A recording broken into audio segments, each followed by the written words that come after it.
कभी सोचा है कि हमारे दिमाग में जो विचार आते हैं, हमारी जो सांसें चलती हैं या हमारी आंखें जो देखती हैं, इन सब के पीछे असल में कंट्रोल किसका है?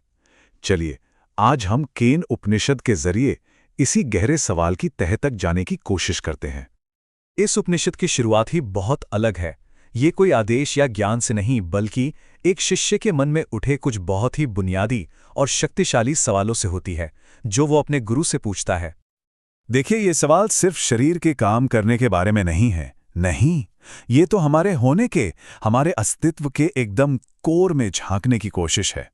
हमारी चेतना के पीछे की असली शक्ति, असली ड्राइवर कौन है? और गुरु का जो जवाब है ना, वो बहुत काव्यात्मक है, बहुत गहरा है। वो किसी बाहरी भगवान या देवता की तरफ इशारा नहीं करते, बल्कि उस स्रोत की ओर इशारा करते हैं जो हर अनुभव के पीछे मौजूद है। गुरु कहते हैं, ये वो शक्ति है जो सुनने की क्षमता का भी सार है, मतलब ये हमारे कानों का भी कान है। ये वो चेतना है जो मन को सोचने की शक्ति देती है। समझिए, ये मन का भी मन है। ये वो ताकत है जिससे शब्द मुंह से निकल पाते हैं, यानी ये वाणी की भी वाणी है। और यही जीवन का असली स्रोत है, प्राणों का भी प्राण और देखने की शक्ति का सार, मतलब आंखों की भी आंख। तो इस अदृश्य, इस परम शक्ति को एक नाम दिया गया है, ब्रह्म। अब देखिए, ब्रह्म को इन आंखों से देखा नहीं जा सकता, इन कानों से सुना नहीं जा सकता। क्यों? क्योंकि ब्रह्म ही तो वो शक्ति है जो आंखों को देखने और कानों को सुनने की ताकत देती है। और यहीं पर एक बहुत ही दिलचस्प विरोधाभास सामने आता है।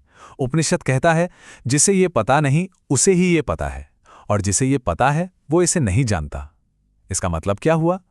मतलब ये कि ब्रह्म की असली समझ तभी आती है जब कोई ये मान ले कि इसे बुद्धि से, दिमाग से पकड़ा नहीं जा सकता। जो सोचता है कि वो उसे जान गया, वो असल में कुछ नहीं जानता। अब ये बात थोड़ी गहरी है, थोड़ी एब्स्ट्रैक्ट है, तो इसे समझाने के लिए उपनिषद एक कहानी का सहारा लेता है। एक कहानी शक्ति के असली स्वभाव के बारे में। तो कहानी कुछ यूं है कि एक बार देवताओं को एक बड़ी जीत मिली, पर यह जीत असल में भ्रम की वजह से मिली थी। लेकिन देवताओं को घमंड हो गया। वो ये भूल गए और सोचने लगे कि ये तो हमारी अपनी ताकत का कमाल है। तो उनके इसी अहंकार को तोड़ने के लिए ब्रह्म ने एक रहस्यमयी रूप लिया, एक यक्ष का। और वो देवताओं के सामने प्रकट हो गए, उनकी शक्ति को चुनौती देते हुए। अब देवताओं को तो अपनी ताकत पर बड़ा गुमान था। उन्होंने एक एक करके अपने सबसे शक्तिशाली देवताओं को भेजा कि जाओ, पता लगाओ ये कौन है। तो सबसे पहले गए अग्निदेव, आग के देवता। उन्होंने बड़े घमंड से कहा कि मैं तो पूरी धरती को जलाकर राख कर सकता हूं। लेकिन हुआ क्या? उस यक्ष ने उनके सामने घास का एक छोटा सा तिनका रखा और कहा, इसे जलाओ। अग्निदेव ने अपनी पूरी ताकत लगा दी, पर वो उस मामूली से तिनके को जला तक नहीं पाए। अच्छा, अग्निदेव के बाद बारी आई वायुदेव की, पवन के देवता। उन्होंने भी दावा किया कि मैं तो किसी भी चीज को उड़ा सकता हूं, पर नतीजा वही रहा, वो भी पूरी तरह फेल हो गए। उस घास के तिनके को 1 इंच भी नहीं हिला सके। अब तो सारे देवता हैरान परेशान हो गए, उनका घमंड चूर चूर हो गया। आखिर में उन्होंने अपने राजा इंद्र को भेजा, लेकिन जैसे ही इंद्र उस यक्ष के पास पहुंचे, वो गायब हो गया। और उस यक्ष की जगह पर प्रकट हुई देवी उमा, जो दिव्य ज्ञान का प्रतीक हैं। उन्होंने देवताओं को वो सच बताया जो वो भूल चुके थे। देवी उमा ने कहा, वो ब्रह्म थे, ब्रह्म की विजय से ही तुम महान हुए हो। देखिए, कहानी कितनी खूबसूरती से असल सबक सिखाती है। देवताओं की शक्ति उनकी अपनी थी ही नहीं, वो तो ब्रह्म से मिली हुई थी।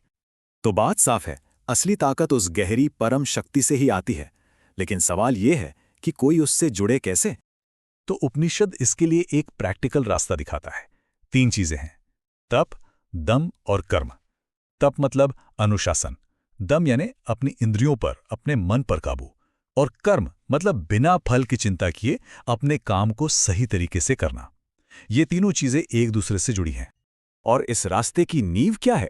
वो है वेदों का ज्ञान और सत्य के प्रति एक अटूट निष्ठा। जो इस रास्ते पर चलता है, वो पाप से मुक्त होकर अस्तित्व की सबसे ऊंची अवस्था को पा लेता है, जिसे मोक्ष कहते हैं। तो ये प्राचीन ग्रंथ हमें एक बहुत ही गहरे सवाल के साथ छोड़ जाता है। एक सवाल जो हर किसी को अपने आप से पूछना चाहिए। हमारी जो सबसे बड़ी ताकत है, हमारी जो भी उपलब्धियां हैं, उनके पीछे की वो अदृश्य शक्ति क्या है? क्या वो सिर्फ हमारा अहंकार है या कुछ और?